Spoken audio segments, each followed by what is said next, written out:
In this episode, we're continuing our February focus on relationships, but we're zooming in on something foundational: self-esteem and self-worth. We'll talk about how self-esteem develops, how to recognize when it's been shaken, and how to intentionally strengthen it.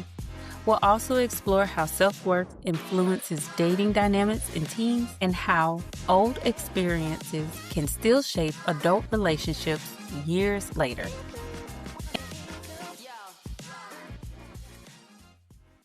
Hello, and welcome back to Stay Mindful with Dr. Evelyn Davis.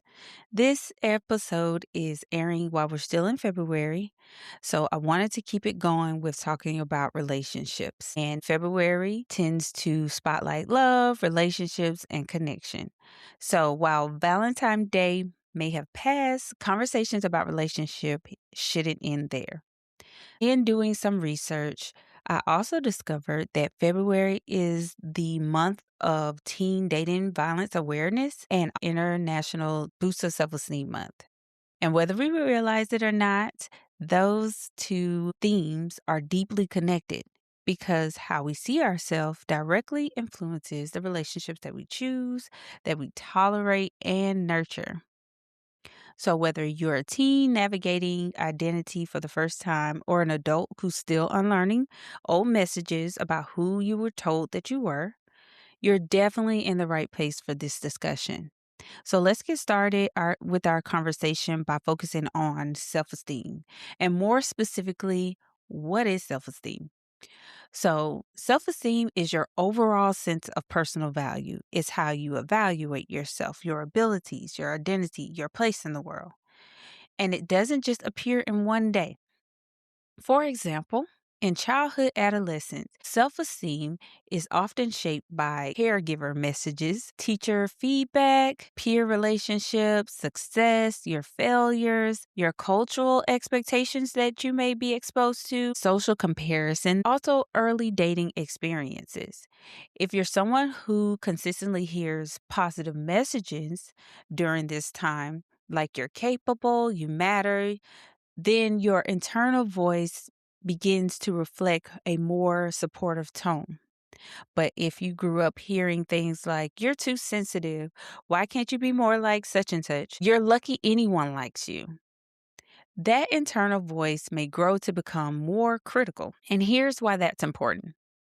The messaging that you hear when you're young plays a significant role in developing your self esteem. And self esteem doesn't stop developing once you become an adult, it continues to evolve. So, what you hear early on often becomes what you carry with you moving forward.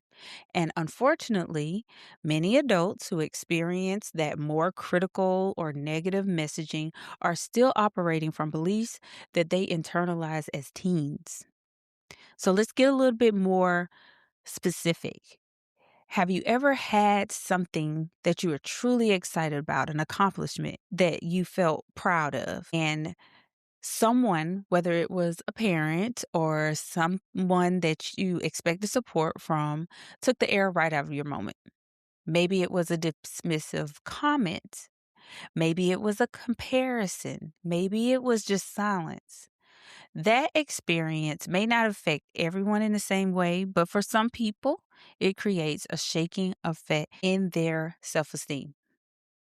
And self esteem can also be shaken when someone experiences rejection, breakups, public embarrassment, bullying, body image criticism, academic or career setbacks, emotional manipulation. All of those things can cause your self esteem to be shaken. And when our self esteem is shaken, we often develop maladaptive ways to cope. And that may make you notice in those situations, you start to over apologize, constantly compare yourself to others, experience that fear of abandonment, people pleasing, and then also struggling to set clear boundaries. Does that sound familiar? If it does, these patterns can feed into anxious attachment, the kind we talked about in our last episode. And over time, they can develop into needing validation to feel secure and also avoiding risk because of that fear of failure. For teens, especially, self esteem can fluctuate quickly. It can go from one text message, one comment, one post, and suddenly your sense of value feels unstable. For adults, it can look more subtle. It looks like shrinking to keep the peace, staying too long in situations that don't feel safe, and tying your worth to productivity or performance. These are all warning signs, the eternal alarms that let us know that something is not right. It's important to recognize when your inner voice becomes constantly harsh because that's often a sign that your self esteem needs a little bit more attention. The good news is that self esteem can be strengthened, not overnight, but with consistency. So let's talk about a few intentional ways that can get you started with strengthening your self esteem and help you to build it into something that is strong and helpful for you. Number one, we're going to monitor your self talk. Ask yourself, would I speak to a friend or a loved one the way I speak to myself? And if the answer is yes, and it's harsh or critical, then there may be some more work to do. That's an opportunity to explore why you feel the way that you do. And it may be time to pull someone else in to help, like a trusted adult, a mentor, a therapist, a friend. Your inner dialogue matters, and it shapes how you see yourself and how you show up in the world. Next, we want to separate behavior from identity. Instead of saying you made a mistake, you want to say you are not a mistake. Oftentimes, we can get caught up in the mistakes that we've made, and they begin to attach to us in a negative way. As someone once wisely said, if we weren't supposed to make mistakes, why do pencils have erasers? My interpretation of that is simple. We all make mistakes, and that's okay. Some of our best learning comes from our mistakes. Sometimes we have to shift our mindset from I'm failing to I'm learning. This shift alone can protect your self esteem. Next, we want to set small boundaries. Every time you honor your needs, you reinforce your value. If you're not used to doing this, when you start setting boundaries, you may notice that some people will react differently to the new you, and that can feel uncomfortable. But I want to encourage you to continue on because the more you set healthy boundaries, the more you teach people how you expect to be treated. And over time, that strengthens both your confidence and your self respect. Next, we want to track down evidence of growth. Start to write down your strengths. Start to write down those wins, whether they're little or big. You also want to notice your resilient moments, those moments where you push past where you feel like your limit is, especially during seasons when you may forget them. When negative thoughts are loud, having something tangible to look at can remind you of what is true about you, that evidence. It helps to balance the internal narratives when it starts leaning too heavily towards criticism. Next, you want to limit comparison triggers, especially on social media. When I was growing up, a statement was often said that everything that glitters is not gold. And the older I get, the more I understand that.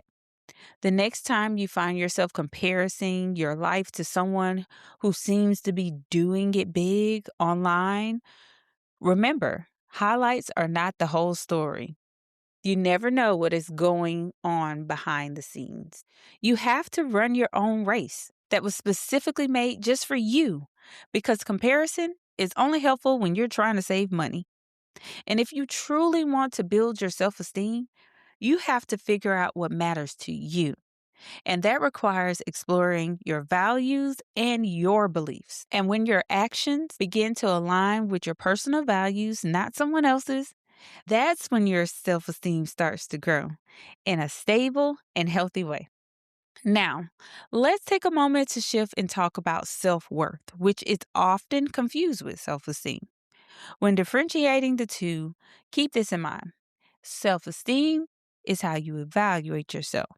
Self worth is knowing that you matter regardless of the performance, appearance, or approval from others. Self worth is important at every stage, But in adolescence, building a strong sense of self worth is especially critical because this is a season of life when teens begin forming a clearer sense of who they are. What's happening during this time isn't random and it's not just a phase. There's actually a psychological framework that helps explain it called Erickson's stages of psychosocial development, known as identity versus role confusion. This is the period when teens are trying to figure out who they are, what they believe, and where they fit in. This stage occurs between the ages of 12 and 18. This is during the times teens explore more independence and work to develop a clear sense of identity. As they transition from childhood to adulthood, teens may start to feel confused or insecure about who they are and how they fit into society.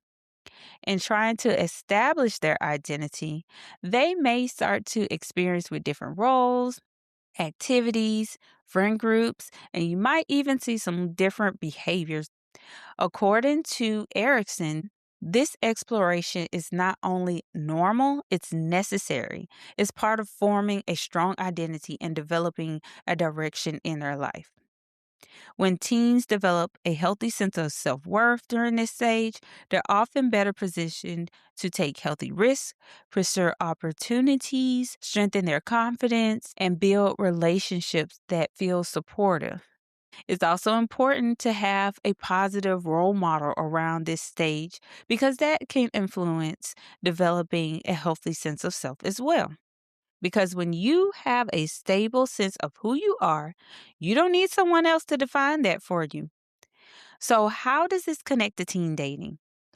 When self-worth is shaky, dating can start to feel less like connection and more like confirmation. So, what that looks like is instead of a teen saying that I like this person, it becomes more of I need this person to feel okay about myself, or I need a boyfriend, or I need a girlfriend, or I need someone to love me. When self worth is low, it can show up in subtle but powerful ways. You might notice that you're ignoring red flags. You're mistaking jealousy for love, accepting controlling behavior, feeling responsible for someone else's emotions, and believing that attention equals value. This is found when someone experiences love bombing. And this is also why Teen Dating Violence Awareness Month matters. Because when someone believes that their worth depends on being chosen, they may tolerate behavior that compromises their emotional safety every time. Having healthy self worth allows a teen to say, I deserve respect. No, this doesn't feel right, and mean it. Now, how you begin to understand yourself during adolescence absolutely influences how you show up as an adult. It does not mean that you are stuck. You can make changes as a teen, but you can also make changes as an adult. And like I've said before, awareness is the first step. Now, we're going to gently bring this from the teens to adulthood because what begins at adolescence doesn't just disappear when we turn 18. Many adults are still unlearning old messages. If you were told that you were too much, that you're not enough, that don't make waves, that keep people happy, those beliefs may be shaping how you show up in relationships today. You might avoid conflict, fear abandonment, or overfunction to prove your value. You may also stay quiet when you're hurt and tie your worth to achievement and productivity. Sometimes it's something that we just say, hey, they're like that. That's just their personality. But oftentimes, it's self esteem that is shaped by past experiences. The same shaky self worth that makes a teen say, I need this person to feel okay, can grow into an adult pattern of, I need to keep everyone happy to feel secure. The difference is age, not the root belief. And there's some hope in all of this. Because although you may feel stuck, when you recognize patterns, you create space to rewrite it. When you notice old messages, you gain power to challenge those. When you understand where you came from, you can decide whether it deserves a place in your life. That's where growth begins. I want to take a moment just to reflect for a second.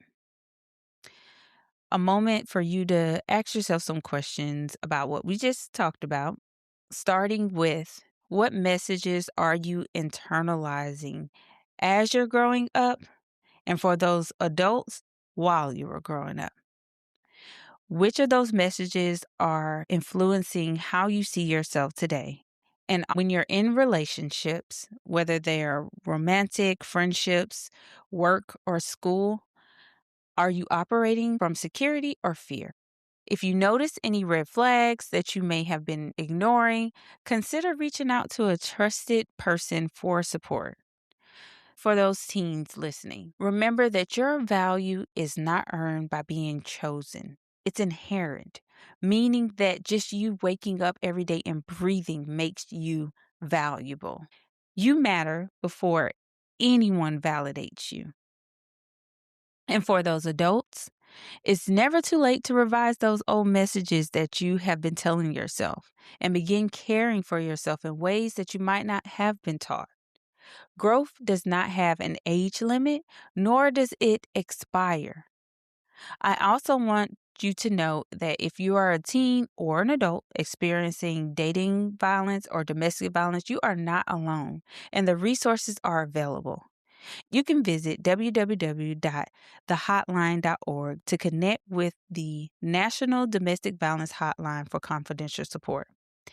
Teens and parents anywhere in the country can also call 866-331-9474 to connect with trained advocates. You can also visit www.loveisrespect.org, which is an interactive website specifically designed to support teens experiencing dating abuse. This site offers immediate confidential assistance through private one-on-one chat with trained advocates. Reaching out is not a weakness, it is a strength. Thank you for joining this conversation about self-esteem and self-worth as we honor Teen Dating Violence Awareness Month and the International Boost of Self-Esteem Month. Let's remember this. Healthy relationships do not start with someone else. They begin with healthy relationship with yourself. The way you see yourself influences the love you accept, the boundaries you set, and the peace you protect. Know that you are worthy of respect from others and most importantly from yourself. Until next time, stay mindful. Thank you for listening to Stay Mindful with Dr. Evelyn Davis. You can follow the podcast on Podbean, Apple Music, Spotify, Amazon Music, iHeartRadio, and YouTube. And if today's episode helped you, leave a review or share it with someone who could use it. Until next time, stay mindful.